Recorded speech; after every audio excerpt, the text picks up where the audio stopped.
I'm ready for it and I'm on a roll. So, bring him on. He might be looking too far ahead, planning a big fight. But I think, once again, every fighter has a window. I think his window's passed, which I'm sorry for, because it's a shame, because he's beat. Yeah, we're just waiting patiently. I'll fight anyone. I think Moses Tuma did. There's something about Moses Tuma, but there's no real point for me going down and fighting Moses. What's the benefits? I'd rather fight someone like Shang wants a rematch. There's Martin Bacoli. There's who else? Arjun Carbayel. There's Usyk. Well, all those guys are quite busy, but anyone in the top five. Daniel Dubois suddenly disrupts a live press conference of Joseph Parker versus Usyk. And what follows shocks everyone, because his reckless move to create a scene completely backfires, turning his desperate attempt to grab attention into a painful display of immaturity that exposes his lack of composure when facing disciplined champions like Usyk and Parker. And in that very moment, it becomes clear that Dubois looks out of his depth and nowhere near the level required to stand among them, leaving fans questioning if he truly belongs in this league at all. I'll be just too much for him, too strong, too fast. Everything he does, I'm going to do better. Dubois can scream about lining them up, but his credibility is already in pieces, because he once pulled out against Parker and now suddenly demands him again, while Parker, on the other hand, has already earned his rightful shot at Usyk by proving himself at the elite level. And this contrast leaves Dubois still chasing relevance and struggling to convince fans that he belongs among the true contenders of the division. I heard a lot of people saying that after the Parker thing that I'm ducking people, but right now I just want to deck someone. So you'll have any one of those names right now. Hey? I said you'll have any of those names right now. Next, Dubois loudly claims he is a completely different fighter and promises a totally different outcome, but reality tells another story, because he is still the same man who once backed out and got exposed, while Parker continues to prove he belongs at the elite level and has rightfully earned his shot at Usyk, leaving Dubois desperately trying to rebuild his broken name and struggling to gain the respect that has long slipped from his grasp. I'm pissed off as well, but shit happens and it's one of them things. Suspicious, talking about the Usyk fight already. Do you have a response to Team Parker, Daniel? Yeah, that was none of my plans. My plan was to go out there and stop his fight at Parker, go through him. So, there was no plan behind this. This just happened. And, if he wants to prove and everything, go and ask the border control doctor that came and saw him. But everyone talking, I just want to silence all of that. But I'm just ready to go now. I want to fight everyone. He calmly explains how Dubois was systematically broken down, as he highlights the clear lack of patience, the poor footwork, and the inability to handle elite-level tactics against top-tier fighters like Parker and Usyk. And these constant struggles to adapt only expose why Dubois does not belong in their league yet, and why his claims continue to collapse under the weight of undeniable reality. I'm not stunned. I know that he broke him down, right? He broke him down. He was patient. Daniel Dubois did, for me, look better. Landed some good shots in the beginning. It was going back and forth. Then he got Usyk's attention, but he was patient. Feints, movement, footwork. Parker makes it crystal clear where his focus truly lies, and this moment says it all, because Parker's chasing greatness by calling out Usyk, while brushing Dubois aside with a casual, "We will fight later." And it perfectly shows where Parker stands in the heavyweight rankings as elite respected and deserving of a title shot, unlike Dubois, who is still scrambling for relevance and fighting to prove his worth. I am right now speaking with Joseph Parker. You don't understand, my one hour. All right, you want to rest? Listen, have a rest, have a holiday, see your family, your kids. Mark Tibbs highlights the physicality of Dubois and praises his improved confidence.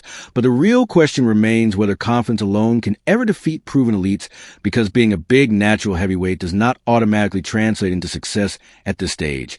And the truth is that Dubois' inconsistency, defensive lapses, and lack of composure under pressure are already well documented, while Parker has shown calmness in the fire, and Usyk thrives on exploiting every weakness with elite skill, movement, and ring IQ. So even if Dubois looks strong in training, reality inside the ring is that strategy and adaptability matter more than power.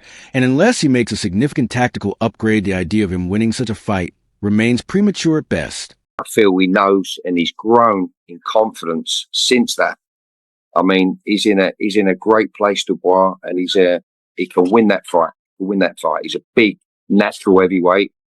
Frampton acknowledges the improvements of Dubois, but stops short of giving him full credit, because while he may look sharper and physically stronger, his biggest hurdle remains consistency, since in high-pressure moments, he has often failed to adapt, and even Frampton admits to backing against him several times, which itself speaks volumes about the reliability of Dubois at the elite stage, and when facing Joseph Parker, his power might make him dangerous, but the composure, endurance, and technical mastery of Parker give him a clear edge, and when the discussion shifts to Oleksandr Usyk, it becomes another level entirely, as his flawless movement, unmatched adaptability, and supreme boxing IQ make him a nightmare for anyone.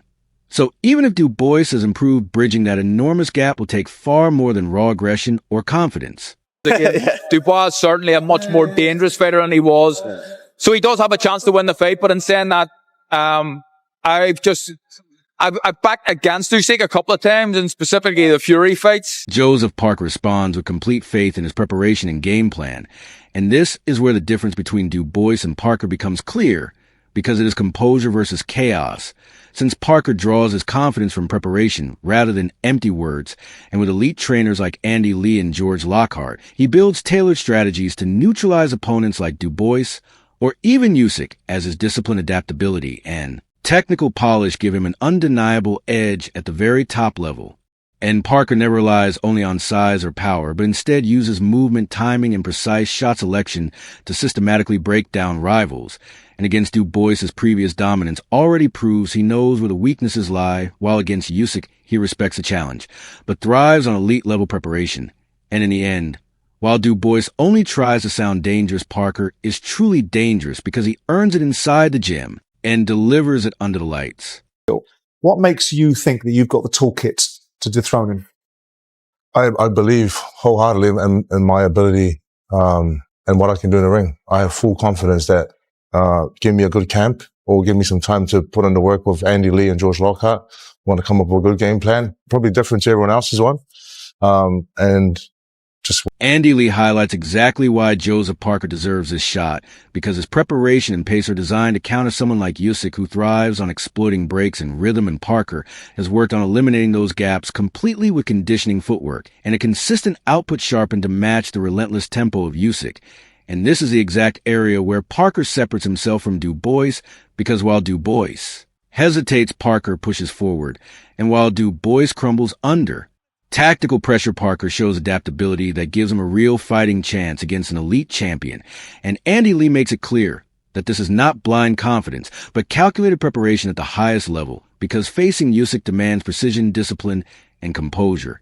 And those are the qualities Parker has built while Dubois is still chasing them. And that is exactly why Parker truly deserves this stage. The best of their era. Hamza wants to fight Canelo. Joe wants to fight Usyk. We always want to challenge ourselves as fighters, and we're up for the challenge. When a legend like Roy Jones Jr. calls Joseph Parker the best guy right now, it carries undeniable weight, because Parker's greatest strength lies in his speed, his fluid combinations, and his technical sharpness, which are qualities that Dubois simply does not have, and under Andy Lee, Parker has evolved into a complete fighter, mastering balance, timing, and adaptability, as he looks comfortable in exchange is confident in his movement, and experienced enough to manage elite-level pressure and Roy points. Out that this comfort zone is what separates true contenders from pretenders, since while Dubois relies only on raw power, Parker's versatility gives him multiple pathways to victory against anyone, including Usyk, and the improvements under Lee's guidance are clear in his composure and consistent top-level performances, which is why reckless aggression from Dubois will never trouble someone as calculated as Parker. And when it comes to Usyk, the improved tempo, defensive patience, and sharp shot selection of Parker make the matchup truly compelling. Because unlike Dubois, who disrupts press conferences to stay relevant, Parker has earned his respect the hard way inside the ring. Best guy right now is Joseph Parker. Why? Because he's not a big heavyweight. He's quick. He throws combinations. He has a great trainer with him now, in Andy Lee, and he's more comfortable than I've ever seen him in his whole career. And so I think that is actually a very good fight for both fighters. And this is the very... Adola Depot makes it clear that Parker versus Usyk is the fight fans truly want and deserve, because Parker's callouts are not random hype, but backed by credibility and consistent performances against high-level opponents. And AD highlights how his challenges to Dillian White, Anthony Joshua, and now Usyk have become bolder and more calculated with time, showing this is not trash talk for headlines like the disruptions of Dubois, since Parker backs every ambition with discipline and results inside the ring. And because Usyk represents the highest level of technical boxing, AD believes Parker's growing versatility and composure make the clash fascinating, while Dubois continues to struggle for relevance as Parker quietly climbs into elite conversations through hard work, adaptability, and delivering when it matters most. And that is why a Parker versus Usyk bout promises skill, stamina, and strategic brilliance, giving fans a true chess match between two masters. And AD's statement reflects the growing consensus among analysts that Dubois is not ready, but Parker certainly is. About 750 grand to do. Dude, the cameras on that alone. Because I'm telling you now, that was not one drone. No. As a man that's kind of been behind the scenes when it comes to camera work, there's a lot of stuff going on over there. These call-outs are so unique. I feel like it's going to fall on deaf ears. Unfortunately, it will. I appreciate the call-out. I appreciate that. I remember he did it with Dillian White and Anthony Joshua last year. And every one of them, they just get better and better. I loved it. I absolutely loved it. I will say this now, right? I would rather see Parker versus Usyk than Dubois versus Usyk. I'll say it now. Really? I don't think we'll get Parker or Usyk, but Interview 12. Tony Bellew delivers a brutal assessment of Dubois by exposing the flaws that casual fans often overlook, as he explains how adjustments like adding weight have only slowed him down, further compromising his movement at the elite level, and slow feet are fatal against mobile tacticians like Usyk and Parker, while at the same time Bellew indirectly contrasts Dubois with Parker, who has enhanced his agility, footwork, and timing under Andy Lee's guidance, and while Dubois' attempts to adapt have magnified his weaknesses, Parker has demonstrated superior composure, sharper shot selection, and higher adaptability, which have rightfully placed him in the title conversation.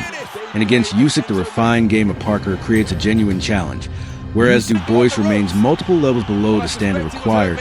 And Bellew's words reaffirm what many analysts already agree on, that while Dubois may possess power without pace, precision, and patience, he is destined to struggle at the very top. Going to beat him. I just think technically, physically now, he's at the weight and he's adapted and he's adjusted.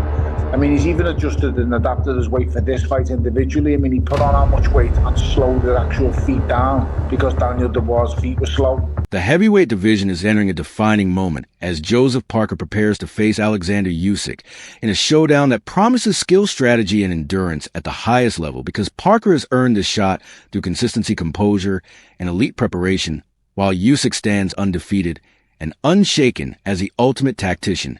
And this is not just another fight, but a battle to decide who truly belongs at the very top of the heavyweight hierarchy, while Daniel Dubois, with all his disruptions and empty call-outs, remains on the outside, proving that talk alone cannot secure greatness. And now the spotlight shines fully on Parker and Usyk, two warriors chasing legacy rather than headlines, with one seeking redemption by dethroning a master, and the other determined to cement his dominance. So the question is simple: who are you backing, Joseph Parker's redemption or Oleksandr Usyk's supremacy? Share your predictions below and join the debate.